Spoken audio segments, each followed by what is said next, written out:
In 2024, Stella Li was president of BYD Americas, and in this role, she was part of a panel about the market of electric cars.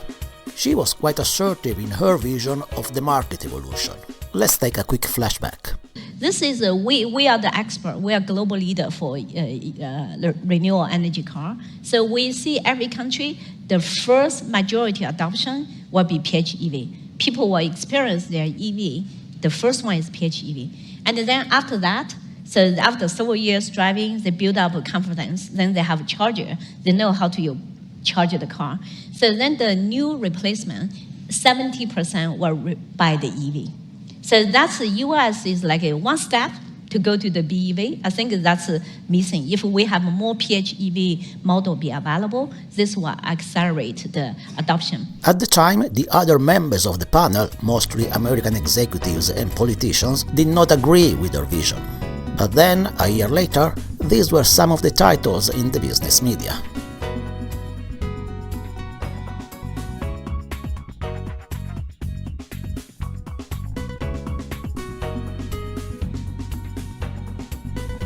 Now, the same topic was discussed at the panel during the World Economic Forum. Since she got it right the first time, we were curious to hear the updates about the future of electric cars. Let's take a listen. China as well.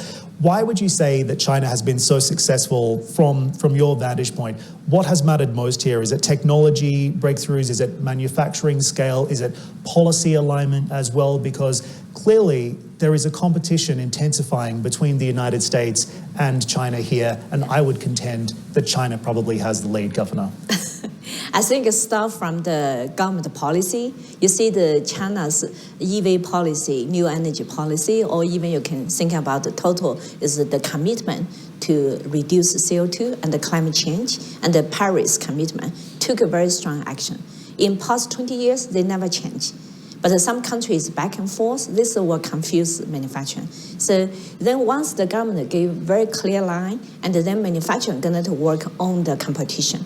But you see the funny thing, EV is not only changing the battery vehicle, replace ICE car, but it's bring a lot of innovation, a lot of creative stuff like autonomous driving, AI technology. And with people grow, like we used to working in the 5G, the high tech, and the cell phone. Then we're in the digital world. But then electric car give the best platform for any innovation you have. Then plus this one is you have a lot of IT company jump into the race, and they are not a traditional car company. They came in, their thinking is like a IT industry. So this bring a lot of competition. So then in China, because the consumer being educated for the EV is safer, and then it's better, it's saving the money. And also in the performance, it's better performance. So then they jump to this kind of race. And no longer depend on government subsidy. Now, like we just finished 2025 in China, EV penetration is 52%.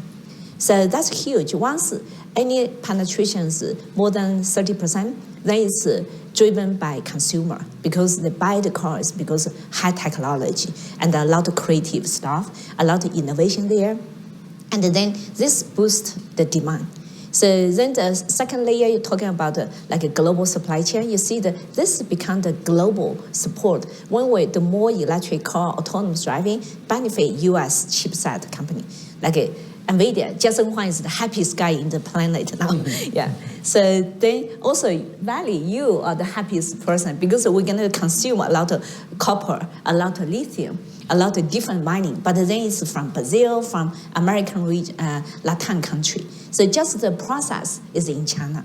So I think this bring the supply chain automatic, bring the global supply chain together.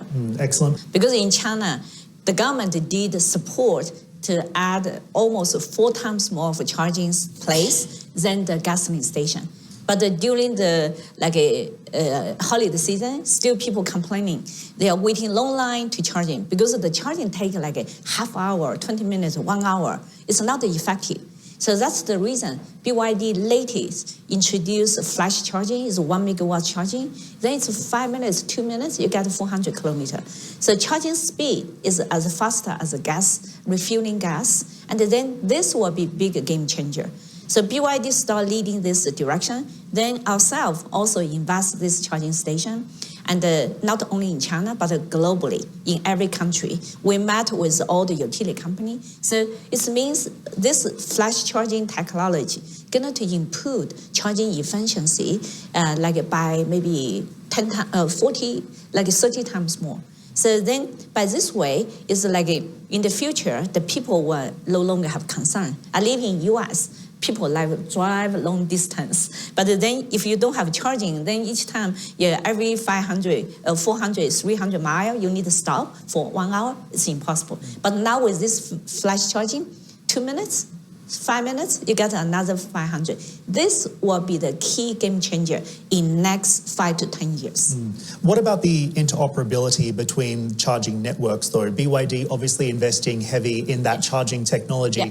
Will you allow other car makers to tap into that as well? Yes, this charging infrastructure will open to everybody. But the key stuff, you have charger side, another side in the battery, in the car side, you need to have like a 1,000 kilovolt, this kind of capability. And also you need to have battery can accept this quick, fast charging. So, but we saw the industry, each time like BYD as a technology leader, we introduce something, everybody will follow.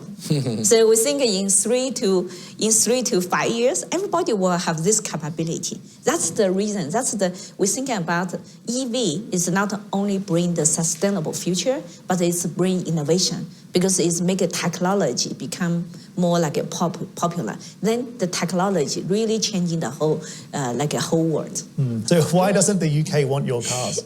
Actually, UK initially has the best policy. They use tax credit.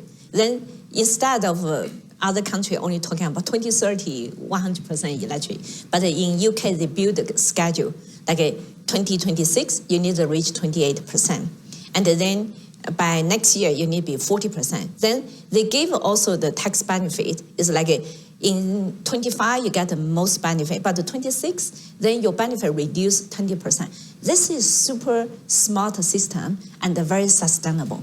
But once you jump in, give another subsidy, sometimes subsidy is more like a drug, will make you strong. So then we will see the market, the consumer initially want to change the car because of tax benefit. But then they say, oh, no, let's wait. Let's see what's the money there. So then they stop, they suddenly don't buy any electric car. They wait.